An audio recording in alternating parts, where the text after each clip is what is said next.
Hi, Servus, Maßwerk historische Schuhe here. So today I want to talk with you about something, quite funny. Just recently, a potential customer asked me about boots, and his question was if I dye my oil tanned deerskin boots. So we're talking about boots that go right up to your ass, so they're really high. I call them over knee boots, so they're over the knee because we have two kinds of boots. We have we have more than two kinds, but we have the boots that are over the knee and we have boots that are under the knee, and then we have boots with buckles and we have boots only to slip on. Normally, boots over the knee in the late 15th century do not really have buckles. They're more like hooks and eyes, or even nothing. They just have their the straps for the horse. So we have the under knee boots and the over knee boots. And the over knee boots are, I think, only for noble people, because you see them only on noble people. So I have a picture here.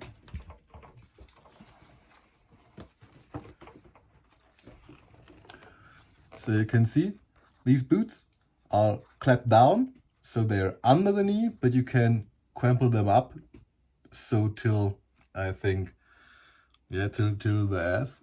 So they're quite high boots. And the same goes for,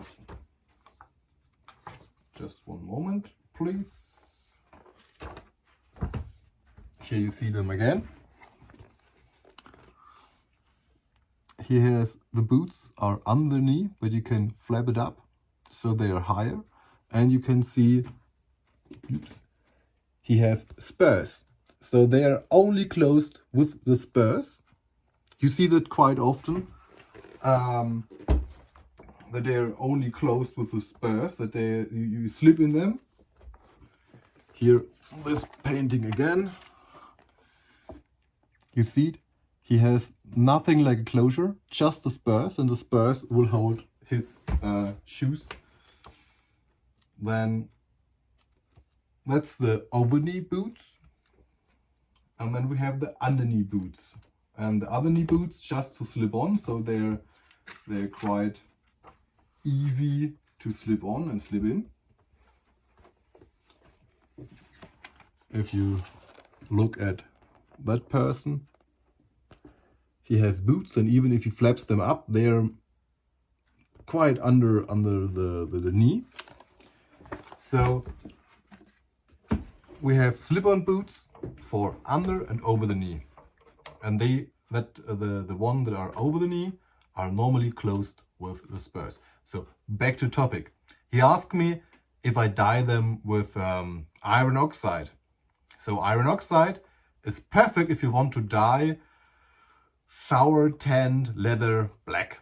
So you need something that the oxide can oxide. So if you only use oil tanned leather, it's oil tanned, so it's quite light and yellowish, white yellowish. If you put iron oxide on it, nothing really happens because it's not sour, so it will not oxide. How can I make my boots then black? Because normally you see them in black. And normally you see the over knee boots only on noblemen. And the only persons who are allowed to hunt deers, so the only persons who can even use deer skin, are nobles. So it's something like, you are a noble, you hunt. If you hunt, you have the deer skin. If you have the deer skin, make boots out of it. So every people who see you on the horse sees, he's a nobleman because he has high boots, and they are normally from deer skin, the high noble boots. There are some examples, especially in the late 15th, early 16th century. There are some boots that are over knee high, but they are made from deer skin or cow skin. So if it's deer skin and it's high, it's a nobleman. So how do I get them black? we have two methods. We can use modern dye, then we make in black. But what is the main problem with oil-skinned leather, oil-tanned leather? The main problem we have is that the leather gets wet quite easy. So if you have it and you put water on it, it just soaks in. So you see it gets darker. Because it's like a sponge. It's just taking the water and transport it to your feet. So is it wisely to use something like a sponge as boots and ride with them? So if your boots are touching your horse, the horse is sweaty, all the sweat goes in the boots and you get white stains from all the salt from in the sweat on your boots. You do not want them. You want them nicely black. So what can we do? We use some shoe cream or fat.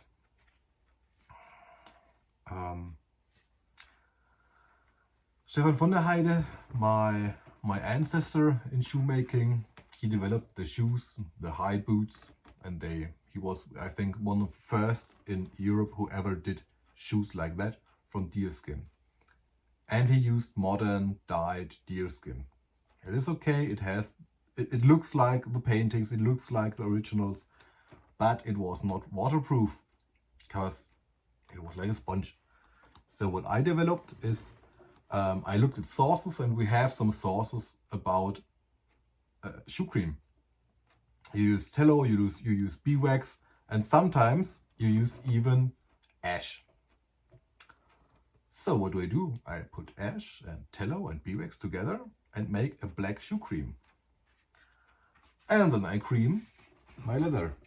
And you see it's really good black. You can scratch it. I do not have black fingernails, so if you polish it really good, it gets inside and it's stuck on side. And even if you're riding through a forest and you have scratch from a tree or something, you do not see it. And when I take my water and splash it, you see it's soaked not in. It's just pearling. Here you see it's like a sponge. It sucked it in, and here we have it still outside. So that's my whole secret. I just use a really good shoe cream and cream my leather, my oil-skinned leather, so it is black. The inside is white, so when I have my black boot and I flap it down, I have my white inside, my yellowish inside, I have my black outside. I have two sides, one that is waterproof, almost waterproof, and one that sucks in all my sweat really good. So it's quite cool. I hope I can put some pictures in the video, in the clip. If not, you need to look at the book. Sorry for that. If you want to support me, I have a Patreon account that I can make this fun little videos, or can look at sources and stuff, so I can develop stuff like that. I need time. Time is money. So if you want to support me, I have a Patreon account. You can donate on Patreon for a poor craftsman, because that's what I am. I'm a self-employed craftsman. I would be happy if you do it. If not, put a like. I have Instagram, I have Facebook, I have YouTube, so would be nice if you take an abo. So I hope you have a great weekend. See you